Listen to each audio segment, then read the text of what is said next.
হঠাৎ করে আমাদের সাদ্দামের কথা মনে পড়ে গেছে। সাদ্দাম বলছিল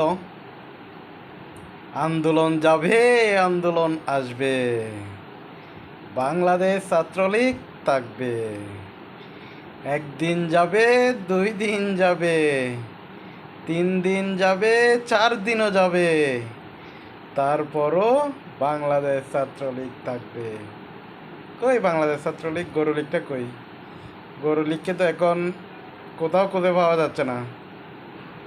শালার গরু লীগ, হেলমেট লীগ, তোকাই লীগ, কুত্তা লীগ, গরু লীগ, ছাগল লীগ, এই গরু লীগগুলা পুরো বাংলাদেশের পরিবেশটাই নষ্ট করে দিয়েছে।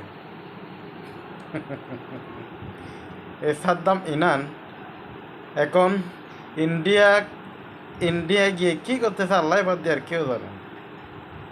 আর আমাদের রোকেয়া হলের সভাপতি, এটির নাম কি? আতিকা। আতিকা মেয়েটা কই? আতিকা মেয়েটাকে খুঁজতেছি আমি অনেক দিন ধরে।